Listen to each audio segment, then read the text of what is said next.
All right, welcome everybody. Thank you for coming. My name is Erum Hartung. I'm a pediatric nephrologist at the Children's Hospital of Philadelphia. Good afternoon, everybody. My name is Shawna Webb, and I am an ARPKD patient. I was lucky enough to connect with Dr. Hartung through the PKD Foundation, and she asked me to speak with her today on transitioning to adult care. All right. And so just to remind everybody, we're using the Slido system to take questions, and so that will include both the people who are listening virtually as well as people in the room. So you can scan this QR code to submit your question, and then our moderator, Elise, will ask them at the end. We have no disclosures. So our objectives today are to talk about the importance of children self-advocating within the healthcare system as they make that transition from pediatric to adult care. We'll talk about some steps that caregivers can take to help their children advocate for themselves as they transition, to talk about how to create a healthcare team, and talk about resources to prepare for a healthcare appointment. So before we get into that, I just want to quickly give an overview of the impacts of PKD in children and teens. So of course, there's the medical issues, which for ADPKD commonly include enlarged kidneys, kidney cysts. Usually the kidney function is normal. There's often high blood pressure, blood or protein in the urine, high urine output leading to a need for high water intake. And then less commonly, sometimes kidney cyst infection, pain, kidney stones, or liver cysts. And then occasionally abnormal kidney function. For ARPKD, the common medical issues include enlarged kidneys again. Kidney function is often abnormal, and many times children might need dialysis or kidney transplant during childhood. Again, high blood pressure, high urine output, urinary tract infections, the liver manifestations, which include dilated bile ducts, liver fibrosis, and portal hypertension. And then less commonly, bleeding from the varices in the esophagus or stomach, infections of the bile duct, and occasionally need for liver transplant. So aside from the medical impacts, there's a whole lot of life impacts that I'm sure you're all aware of. So of course, there's the medical issues related to doctor's appointments, blood tests, medications, including side effects or organizational logistical challenges, things related to changing what they eat or drink, potential activity restrictions, impacts on how they cope with life in general, the psychological burden of having an illness, even if that illness, in the case of children with ADPKD, may not have that many physical impairments yet, but there can be issues related to worrying about their own health, worrying about their family's health, differences in how they accept their illness, body image concerns, impacts on education, work, potentially missing school, potentially having learning or development issues, stresses related to school or work, and financial concerns. A lot of impacts on relationships, both peer relationships, romantic relationships, concerns about family members, and then as we talk about that transition from during the teen and young adult years, that emerging independence from parents. And then finally, lifestyle, particularly in those teen and young adult years, the desire or peer pressure to get involved with things that could be risky, such as smoking, drinking, drugs, et cetera. So as we think about transition to adult care, there's really, aside from the medical care, there's a lot of things to be thinking about. And this graphic, actually, I pulled from a website that relates more to transition of young adults with developmental disabilities, but it actually really, I think, is applicable to people transitioning with any chronic disease. And so that transition to adulthood and being a young adult, of course, mental and physical health is part of it, but then you also have to think about all kinds of other things, like how will they engage with their community, what impacts does it have on their relationships, employment, finances, and living arrangements. And we'll get into that a little bit more later. So transition itself, from a medical standpoint, a lot of professional organizations, the American Academy of Pediatrics, many different nephrology associations, there's a lot of literature around how to accomplish in a healthcare setting that transition from pediatric-focused care to adult-focused care. And there's a number of guidances, including from the American Academy of Pediatrics, for some of the key principles that are important for how to do that transition well. And some of the things that they say are the goal of that healthcare transition is to maximize lifelong functioning and well-being for all youth, making sure that you have high-quality care that is uninterrupted during that transition. And in terms of timing, that the exact timing for when that transition happens from pediatric to adult care needs to be individualized, but most commonly should be occurring between the ages of 18 and 21. So we have all these organizations that tell us how to do it, but how well do we actually do this in real life? And unfortunately, the reality is we don't do a very good job with this in the medical system. And when they've studied this, the vast majority of children with chronic health conditions are not receiving appropriate preparation for transition.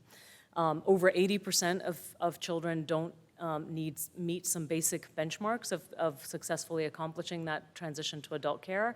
And these are some pretty simple measures, like did the young person have time alone to speak with their clinician? Has the clinical team worked with the young person to gain the skills and understanding that they need to make that transition? And did that clinical team even talk to the young person about what that process involves in transitioning to adult care?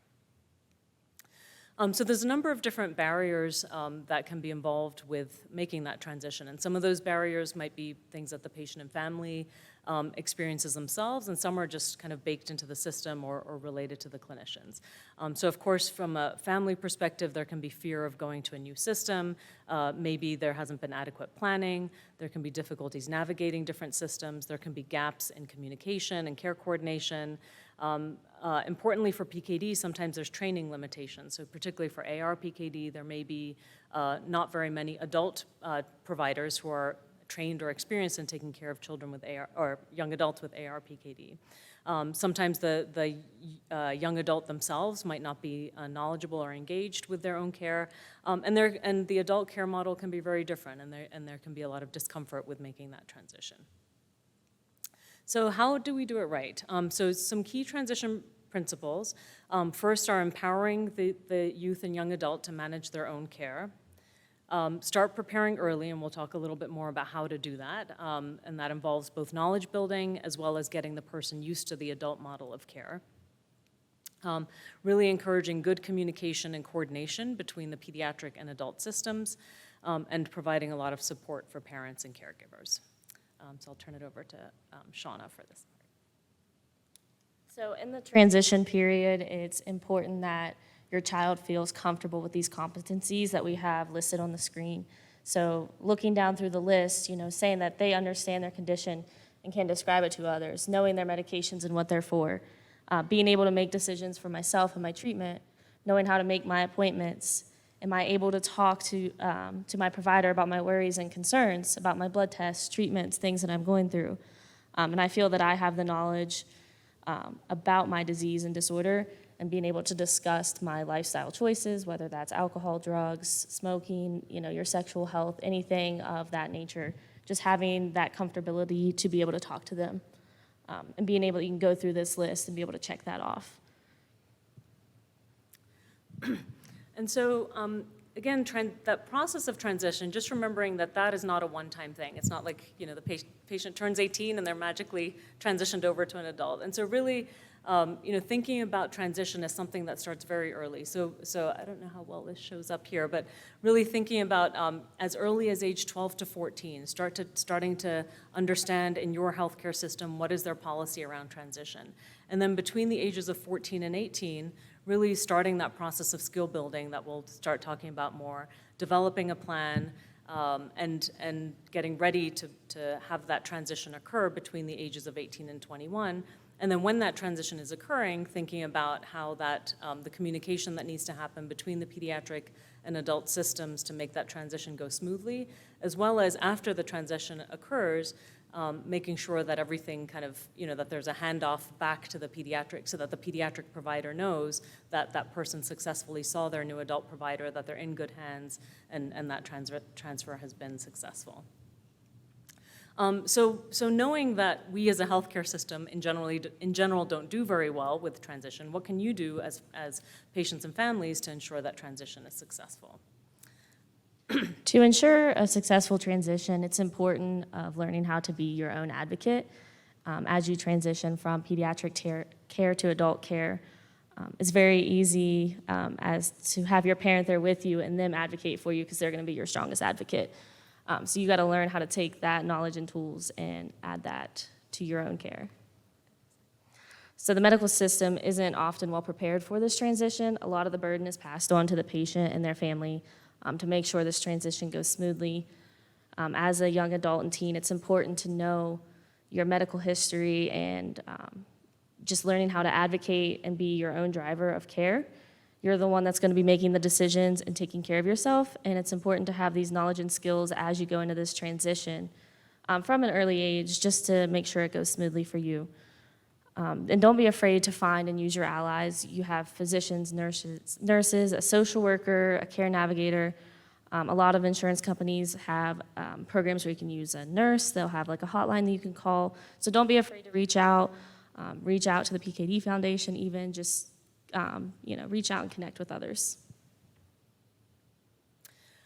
So to move on to some concrete steps that people can take to help their children advocate for themselves. And so we broke this down into kind of 3 areas. So first is building knowledge, second is teaching skills, and third is encouraging independence. So as we think about building knowledge, so there's a number of different domains where it's really important to provide that child with age-appropriate information from a very early age.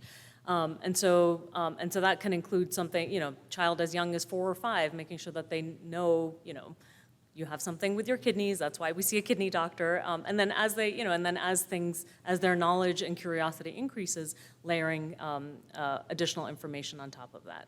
And so they will need to know information about PKD. It's very important that children develop some understanding of their own medical history. And certainly I'll call on Shawna to talk about some of her experience in making that transition. Healthy lifestyle, helping them know about their medications, and helping them know about just all the different aspects of the healthcare system. Can you talk a little bit about your experience with this, Shawna? Yeah, so as I transitioned into adult care, it was important that I knew my medical history. I felt that I was very informed as a child about my disease. I have the congenital hepatic fibrosis component, so I do have the liver involvement. So for me, I had issues with an enlarged spleen and my liver and esophageal varices. So I had a little bit different of an experience than somebody with just the kidney involvement. So I felt that I knew a lot more in that sense of, making sure I was taking care of myself, making right decisions, taking care of my spleen, my liver, and being mindful of the activities I was doing. And then as I transitioned into adult care, it was important to tell my medical provider, my history from the age of 4 until now. So, consulting with my parents, making sure I understood everything along the journey of being able to give them a full history, to give them a clear picture of my diagnosis was very important.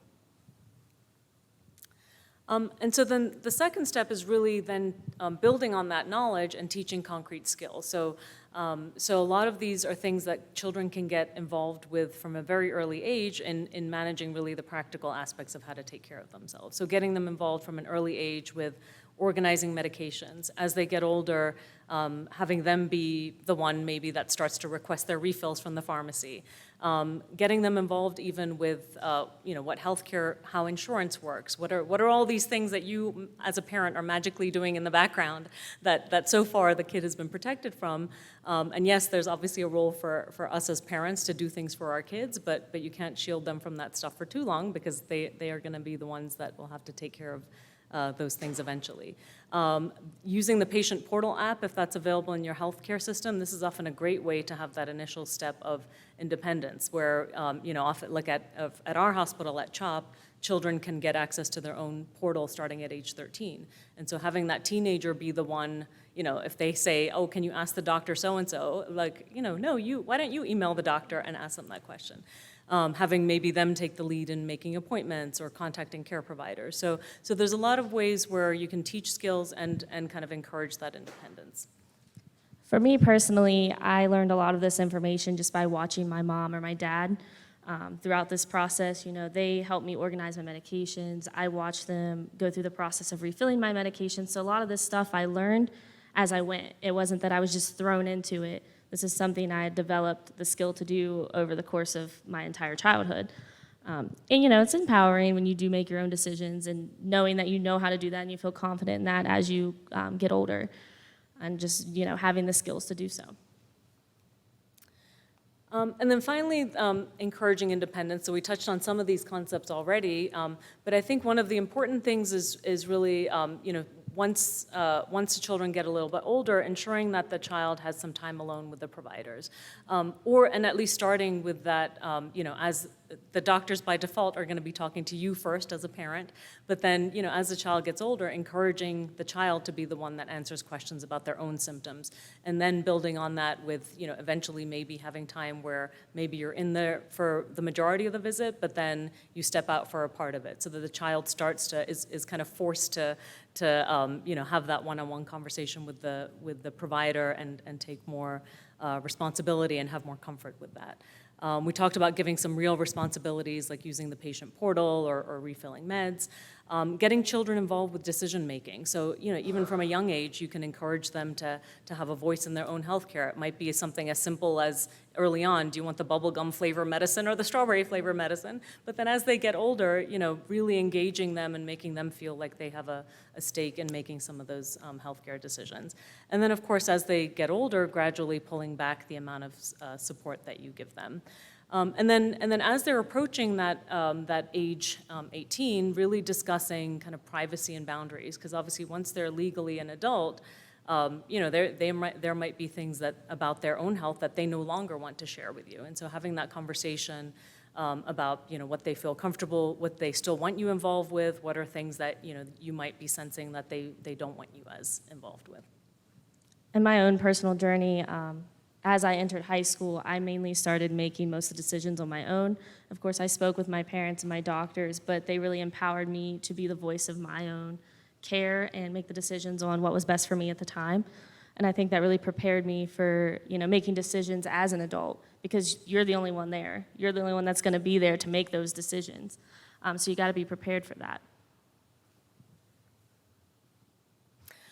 So some specific things to really think about, once your child hits age 18, that is a real kind of legal definition where they become an adult. But that can actually cause a few logistical issues. So one is that, legally, you will no longer be entitled to receive your child's medical information after age 18. So if between you and your young adult, you decide that they and you together do want you to be continued to be involved with their health care, your hospital system is going to need assigned consent from that young adult for you to continue to have access to their records. If you had access to their patient portal, it will probably automatically get disabled the day they turn 18. And so if they want you to continue to have that access, they'll need to assign consent for that. The other part of it is just that legal part. So you will no longer be the one, signing consents for medical procedures, or really, they will become the person who has to take their own responsibility for their own health care. But it is often helpful, and this is true for all adults, to have somebody designated as a durable healthcare power of attorney. So for many of us, that might be our spouse, but for your young adult, they may want you to still have a role as somebody who could help them make decisions if they are incapacitated in some way. And so just to return to this, the points that Shawna had brought up earlier, so really the goal of all of this is at the end of this process, we want that young adult to be able to say yes to all of these things and really feel competent in making that transition. And so then moving on to how to create a healthcare team. And going back to this concept of, what are all the aside from, in addition to the medical aspects, what are all the different things that play into having a successful transition into adulthood? So from a medical standpoint, it'll be important to think about, which hospital or clinic are they going to be using? Where are they going to be getting their labs drawn? What pharmacy will they be using for their medications? What do they do in case of an emergency? Are telehealth services available to them? But then all of the other parts of this figure also relate to their ability to access healthcare and take good care of themselves. So thinking about, where are they living? How are they going to get around? Are they going to be able to drive themselves to the lab or pharmacy if they need to, or get there some other way? How will their job or school affect their ability to access healthcare, both schedule-wise and financially? What local supports might they have if they're moving away from home for the first time? Do they have people locally who can help them out if they need it? And how are they going to engage in their community, whether it's a community like this through the PKD Foundation or just their local community wherever they're living and socially and with friends? And so as we think about the healthcare aspects, we'll get into this in a little bit more detail, but there's things to think about related to the timing of transition, geographic area, whether you're going to be able to get all the care that you need in a single healthcare system or use multiple healthcare systems, insurance issues. But the different parts of the healthcare team that you have to think about, first is the primary care physician, second is going to be your kidney team or your nephrology team, and of course that'll include the doctor, but then often a dietitian. If the child is receiving or is going to be needing soon dialysis or kidney transplant, do you need to look at those facilities? Do they need a liver doctor or hepatologist, both doctor and potentially transplant team if needed? How are they going to be accessing psychosocial care? Do they have access to a social worker in their new healthcare system or psychology or therapy services? What are their supports going to look like around school or job? And then are there other things that might be part of that healthcare team? And often college health services or employer-based health services can be a great resource to think about as part of that team. So in terms of timing, this is very much something with my patients is very individualized. So the exact timing, our hospital generally follows this policy that we try to transition somebody before their 22nd birthday, but anytime after they turn 18 and before they turn 22. But the exact timing of that really depends on what's going on in that child's life. So are they going to be staying local? Or are they going somewhere else for college? Are they going away somewhere just for a year or two and coming back? Are they kind of going away and going to be too far away to continue to be followed at our center? What are their specific medical needs? Is there something that they need in the adult system that I can no longer provide in the pediatric system? So, for example, I don't prescribe tolvaptan for ADPKD because there's a lot more involved to that, and it's something that is not approved in kids. So if I have a young adult who has ADPKD that I think is going to be qualifying for tolvaptan, I might transition them right at age 18 instead of waiting longer. Or for kidney transplant or liver transplant, is that something that they would be better off accessing in the adult system based on their age? And then also just the thinking about the timing of transfer for different specialties. So if someone's followed by different specialties, it's important for those different people to coordinate with each other. And then the patients and families' comfort with the adult care model. And of course, we do our best to try to prepare people for that mentally, but sometimes people, even if they are probably ready, sometimes they're not ready to let go of their pediatric system yet. So sometimes it takes a few years of kind of convincing somebody to leave the nest. So for me, I attended university about an hour from where I grew up. So at the time, it didn't make sense for me at the age of 18 to switch my care yet until after college and after I had settled down. They didn't want to, throw me to a different doctor where my living situation might change and I may not be in the same location.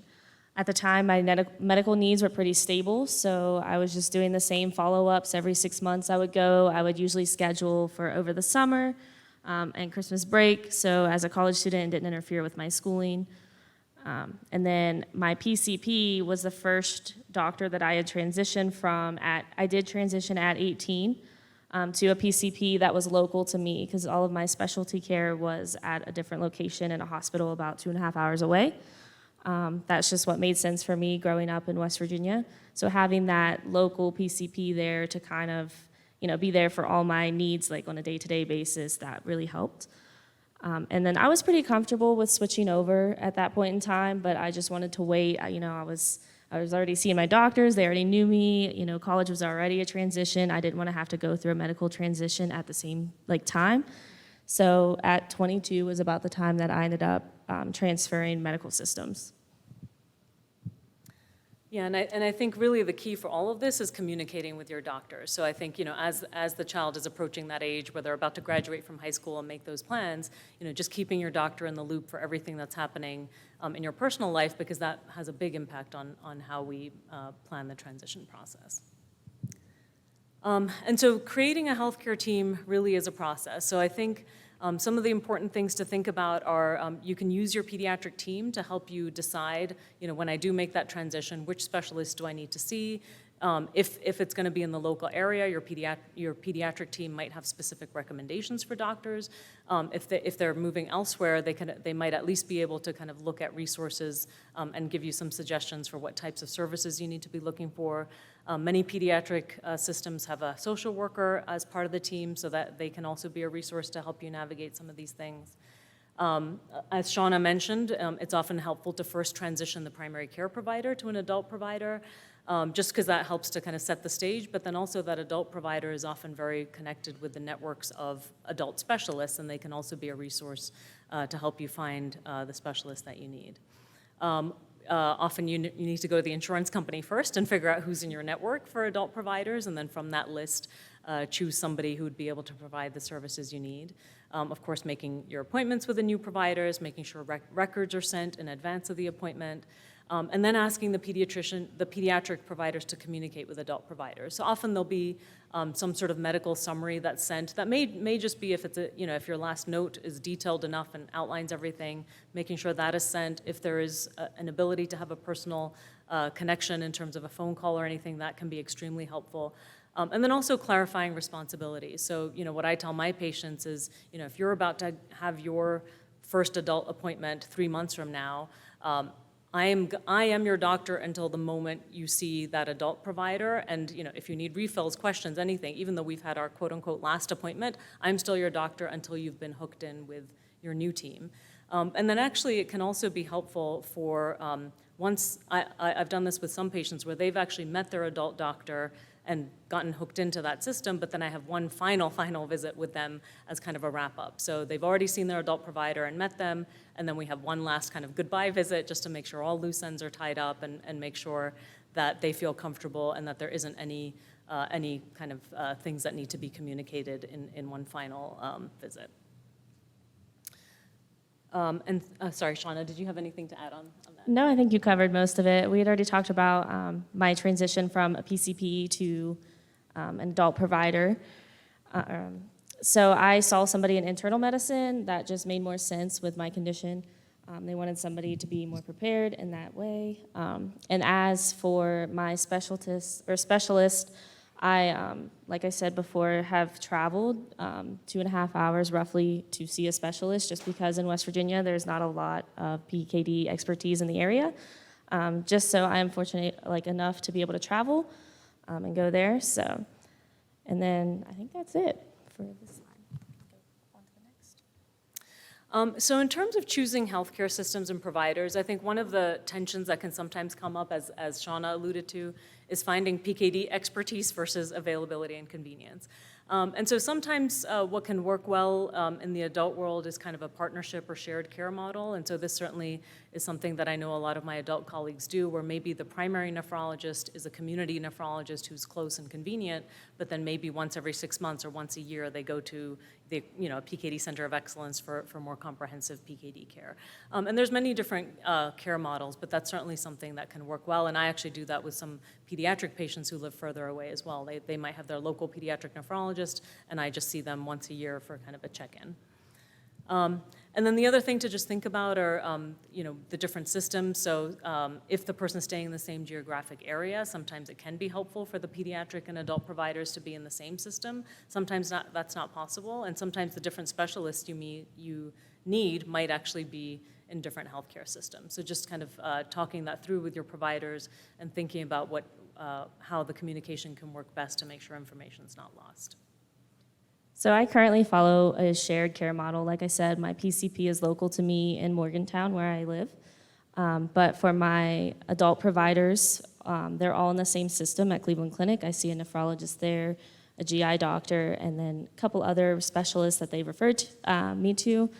That really helps, with the ease of communication in the same system, being able to talk back and forth, and they, know each other and can, pass that information along. But as for each individual person, everyone's need is different. This is just what works for me. And just, kind of balancing the expertise versus what is available and convenient and, what you're able to do is the most important. And then I think you're all aware now from this morning's session about the PKD Center of Excellence program. So this is a great way to find ADPKD care. For ARPKD, of course, this map would have maybe 3 dots on it. And so it can be much harder to necessarily find somebody who has true ARPKD expertise. However, the principles of taking care of a young adult with ARPKD aren't necessarily that different than the principles of taking care of somebody with ADPKD, and often somebody who has an interest in PKD in general is more likely to understand and be connected with what goes on in ARPKD. And certainly, and I've done this with patients that I've transitioned where even just a quick phone call between myself and the adult nephrologist, just to kind of give them a heads up for, what are some things they might need to look out for, what are some other things to think about. And then finally, go ahead, Shawna. One of the last things we wanted to touch on was how to prepare for your healthcare appointment. So before your appointment, it's important to ensure your new doctor's office has received all your medical records. This way they can go over your notes and your history, and they're ready to talk to you once you get there and maximize your visit. It's important that they receive lab results, any imaging you have, medical notes, summary. If you can get them access to that patient portal, that would be great. I know sometimes it's a little bit of a process, especially if you're switching healthcare systems. And then, reach out to them, send them a message, ask if they want you to do any imaging or any lab tests before you go. That way to just maximize the time that you have with them. And if you are bringing any notes or records, just organize those so when you get there, you can, be prepared and know what questions to ask and how to properly go over your history, just so they get a full, clear picture of your unique needs. And young adults should discuss their wishes with their parents and guardians. You're going into this appointment, it's your first one. Do you want your parent there? Do you want to go at it alone? Do you want them to come for the first few visits or be out in the waiting room? That is really, up to you and how you feel about that. So just having that conversation beforehand is important. And, just don't be afraid to write down your questions. You can go in with a full list if you want to. They won't be mad. Mm-hmm. I've done that before, but just write them down. That way you won't forget. And then you can either, put them in your phone notes app or even a piece of paper. They'll be, glad to go over those with you. So for your day of appointment, just bring your medications and, your list. And if you have them, that's great.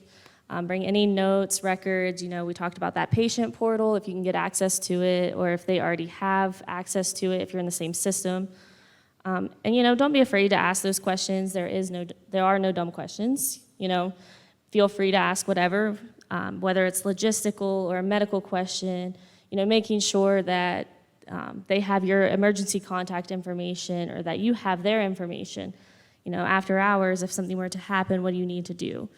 And as you're concluding your visit, clarify your follow-up needs for your next appointment, when that should be, if you need to do any labs or testing in the meantime. Just, check with them, make a plan, and then you'll be ready for your next visit. So just to summarize, some of the key steps for a successful transition: starting early. It's never too early to start building those skills and increasing independence throughout the teen years. Communication is key, so really identifying your partners on both the pediatric and adult sides, making sure that your pediatric and future adult providers are communicating before, during, and after the transition process, and really leveraging those multidisciplinary teams so that people, your doctors, nurses, social workers, to help you navigate this process. So with that, I think we're ready for questions. Thank you.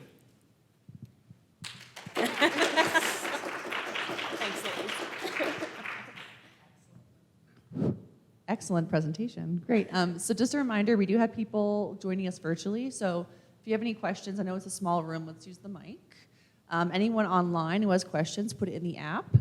I'd love to start out and ask you, what are red flags that you look for in a new adult provider, Erum, when you're talking to them, transitioning care, or Shawna, when you're going to them, that lets you know that they're not the right provider for you?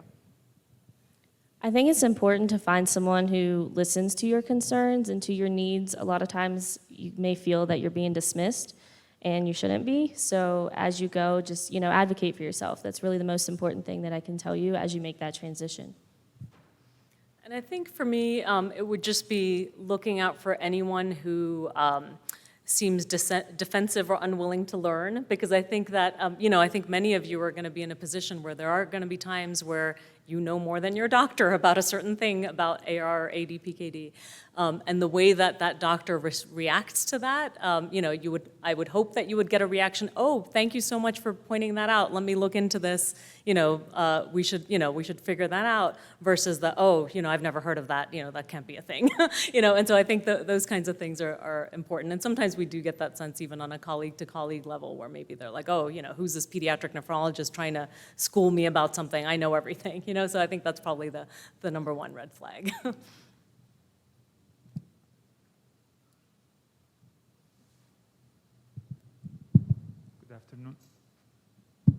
Good afternoon. Christian Hanna from Mayo Clinic. Thank you for the excellent presentation. A few questions, and I think you kind of put a distinction between transition of care of ADPKD patient and ARPKD patients. So in regard to ARPKD transition of care, we know that children affected with ARPKD, they transition with multiple organ involvement, the hypertension, the kidneys, chronic kidney disease, already a kidney transplant recipient, a liver manifestation between mild and severe. And in my opinion, and I'm not sure how do you make a decision as a physician, as a patient? Do you go to a local clinic that have an adult nephrology provider who may not have the other resources about a hepatologist or an interventional GI doctor, which is easier for you as a patient to commute, versus do you stay at the same medical center? As you know, the majority of the children's hospital, they're part of the mother of the university, not like same leadership, but they're in the proximity of each other. So how do you look at this transition as an ARPKD patient from a patient or provider perspective? Like, do you recommend patient to stay at the large center? Does patient make a decision? How do you talk to each other as a patient and a provider?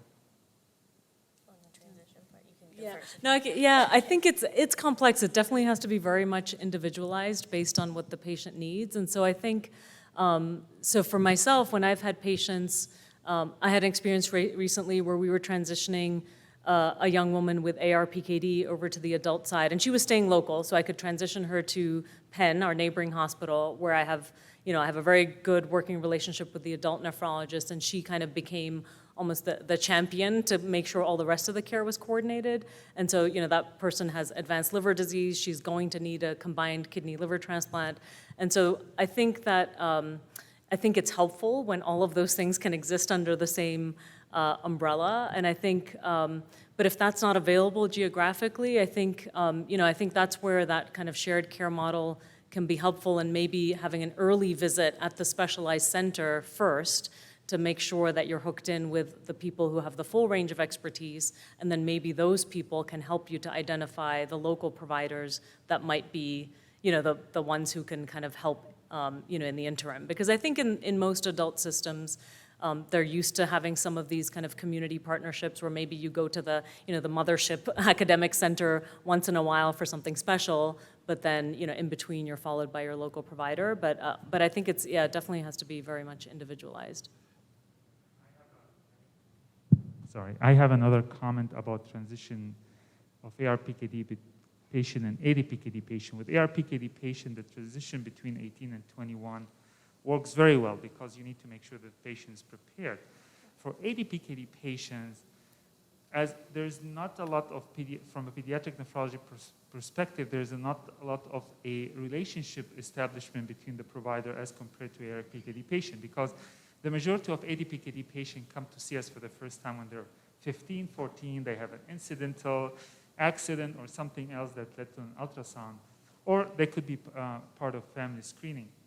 In ADPKD patient, I think, in my opinion, it's the important, because they're not on many medication. Once they hit 18, I usually transition to adult because of the tolvaptan, and because of other research or any clinical trial there are many in the adult ward. So, and that can sometimes, and that's good and bad. The good in regard that ADPKD patient, they don't have a lot of medical problem when they're 17, 18, maybe hypertension, maybe pain compared to ARPKD. So that's make the transition smoother and faster. So thank you so much. Yep.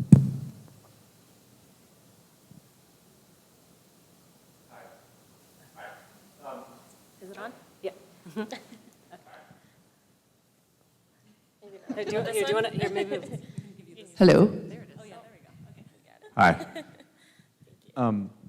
In the context of post-transplant, where the child was transplanted, and you're sort of tethered to that transplant center, how do you think about transitioning transplant centers if you're going to move away or move on to an adult transplant center that may not be, you know, the analog of going from CHOP to PEN? You know, you move cross-country and it no longer applies. Yeah, so I think in terms of post-transplant care, I think, you know, many general nephrologists in the community on the adult side are comfortable with transplant care.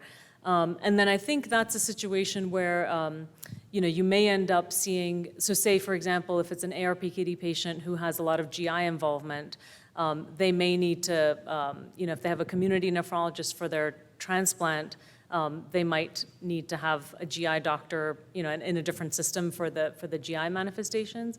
But transplant care in general, you know, I think there's pretty well-established systems for transitioning both a transplant listing, so say somebody hasn't gotten their transplant yet and they're waiting, that listing can be transferred from one hospital to another, or that post-transplant care, you know, it is certainly doable to have either a shared care model, and actually we even do that in our pediatric center. We have some patients where they have a local nephrologist and they come to our transplant center just, you know, once every 6 months or something.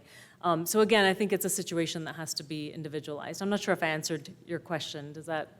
Yeah. Okay.